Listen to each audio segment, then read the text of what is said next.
पता नहीं खुदा हमसे क्यों नाराज था। पूरी दुनिया बहुत रंगीन जिंदगी गुजार रही थी।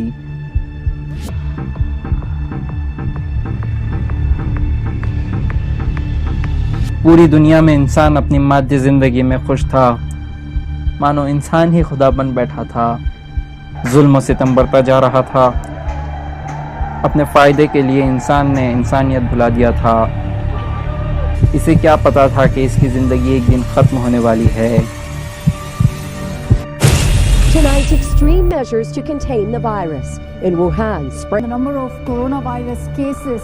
कोरोना से 2 लोगों की मौत की। इसी दौरान 11 जनवरी को चाइना के वुहान शहर में 61 साल के इंसान की जान जाती है, जिनकी पहले से ही हालत खराब थी। रिपोर्ट के अनुसार इनकी जान नए किस्म के कोरोना वायरस से होती है। The coronavirus, which causes COVID-19, originated in the city of Wuhan, China. पता नहीं इस वक्त आप कोरोना के बारे में जानते थे भी या नहीं। Transmitted primarily through inhalation. अब चलते हैं हिंदुस्तान की तरफ। It's Stumpsy, right? There's 1.2 billion people in this country. 30 जनवरी को पहला पेशेंट केरला के त्रिशूर डिस्ट्रिक्ट से मिलता है, जो चाइना के वुहान शहर में एजुकेशन के लिए गया था। इस वक्त 7,500 पेशेंट अलग अलग 20 देशों में रिपोर्ट किए जा चुके थे। इस वक्त पूरे हिंदुस्तान को दिखाई दे रहा था कि कोविड-19 कितना जानलेवा वायरस है। चाइना के साथ साथ इसने यूरोप के स्पेन, इटली और कई देशों को अपनी लपेट में ले लिया था।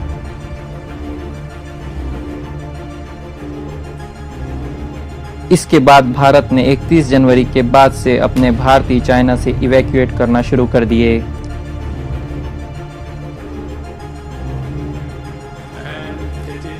11 फरवरी को WHO ने इस वायरस का नाम कोविड-19 दे दिया। –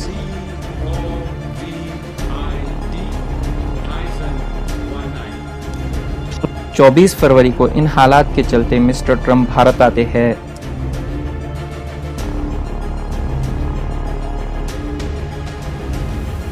इस वक्त जब दिल्ली में फिसादात हो रहे थे, सरकार देख रही थी कि मुसलमानों को मारा जा रहा था।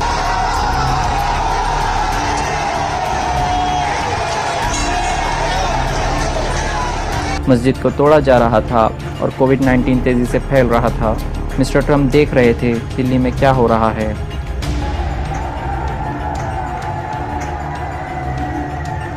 नमस्ते ट्रंप प्रोग्राम आयोजित होता है। डोनाल्ड ट्रंप पटेल स्टेडियम में भारतीयों से संबोधित होते हैं। स्टेडियम 1 लाख लोगों से भरा होता है।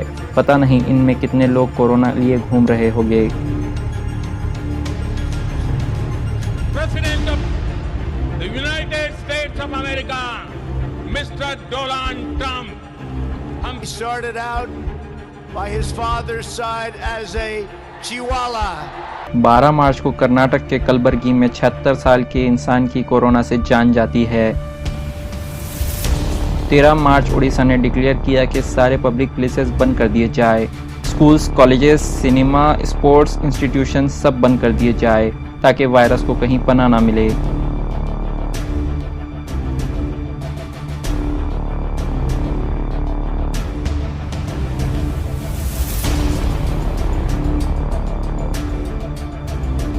इक्कीस मार्च को पता चला कि मोदी जी कुछ बोलने वाले हैं। सब अपने काम छोड़कर टीवी के सामने बैठ गए कि मोदी जी रात को क्या घोषणा करने वाले हैं। 22 मार्च को मोदी जी ने जनता कर्फ्यू लगा दिया। इसका टाइम सुबह 7 बजे से रात 9 बजे तक था।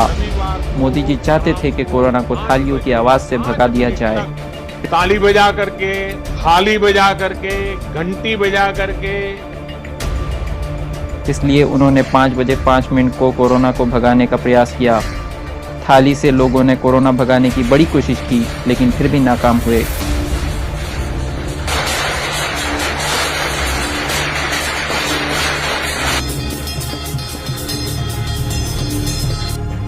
कुछ सोचे बगैर फिर से मोदी जी जनता से संबोधित होते हैं और 25 मार्च से 14 अप्रैल तक पहला लॉकडाउन लगा दिया जाता है। पता नहीं मोदी जी हिंदू राष्ट्र के लिए प्रयास कर रहे थे या कोरोना को भगाने के लिए।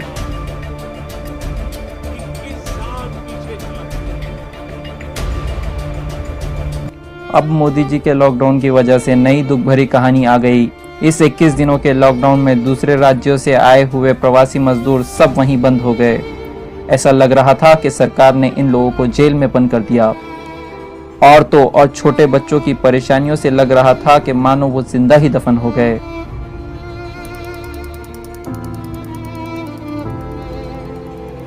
यहाँ पे पड़े हुए हैं, 2 महीने से बच्चों को क्या खिलाएंगे? यहाँ पे काम धंधा था, मजदूरी है, काम धंधा कर लेते, रोज बच्चों को खिला लेते। अब यहाँ पे 2 महीने से कौन दे रहा हमारे लिए? पैसा खत्म हो गया था, परिवार राह देख रहा था। घर पर बच्चा बीवी थे, लेकिन सरकार इनकी तकलीफें देखती रही। मजदूरों ने घर पर जाने का प्रयास किया, किसी जगह जमा हुए तो पुलिस ने लाठियां बरसा दी। न साइकिल, न बस, न गाड़ी, जाए तो कैसा जाए, पैदल ही निकल गए।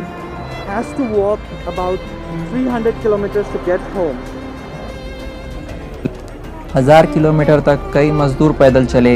इनके साथ बच्चे भी थे और औरतें भी। किसी की चप्पल टूट गई तो चलते चलते किसी के पैर छलनी हो गए।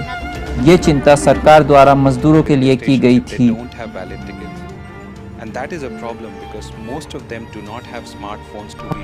इस माहौल में हुकूमत को चाहिए था कि इन लोगों का सहयोग करे जो इस स्थिति में घिरे हुए थे। 31 मार्च को दिल्ली के मरकज निजामुद्दीन में कोरोना के पेशेंट मिलते हैं, जिसमें अनेक देशों से आए हुए लोग थे। तबलीगी जमात के ऑफिशियल ने पहले ही नोटिस कर दिया था कि यहाँ की हालात इस प्रकार है, लेकिन हुकूमत ने लापरवाही के नतीजे में कोरोना फैला। इसके बाद जो हुआ वो आप सबकी आंखों ने देखा। तबलीगी जमात जो कि मुसलमानों की जमात थी, इसलिए यहाँ पूरा इवेंट हिंदू मुस्लिम बना दिया गया। अब हिंदुस्तान में कोरोना ने अपना मजहब बना लिया था और तबलीगी जमात तालिबानी जमात बन गई थी। हमारे साथ थोड़ी ही देर में जुड़ेंगे मुशर्रफ अली खान साहब, जो कि स्पोक्सपर्सन है तालिबानी जमात के। मेरे साथ मुजफ्फर जी, आपने तबलीगी जमात को तालिबानी जमात जानबूझ के कहा है या गलती से कहा है? नहीं, मैंने नहीं कहा, माफ कीजिएगा। मतलब ये कि पूरी तरह से यहाँ राजनीति से की जा रही थी। अगर मेरे मुंह में शब्द डलवाएंगे तो दिक्कत होगी। और मैं इसको देश की मीडिया ने इतना प्रमोट किया कि सब्जी मंडी में हिंदुओं की दुकान पर भगवे लगाए गए, फेक वीडियो वायरल की गई। मीडिया जितना कोरोना से लड़ने के लिए उत्साहित नहीं थी, उससे कई ज़्यादा हिंदू मुसलमान करने के लिए थी। 4 मई से 17 मई को तीसरा लॉकडाउन लगाया गया। इसमें भी उससे बदतर हालात देखने को मिले। 9 मई से 27 मई के बीच जब श्रमिक स्पेशल ट्रेन शुरू किए गए, उसमें खाना नहीं था, पानी नहीं था, शदीद गर्मी थी, जिसकी वजह से काम करने वाले गरीब मजदूर बच्चे कहाँ से पानी पीते, कहाँ से खाना खाते। सफ़र से बुरा हाल था और हालत ख़राब हो गई थी। इसके कारण 80 माइग्रेंट्स की मौत हो गई।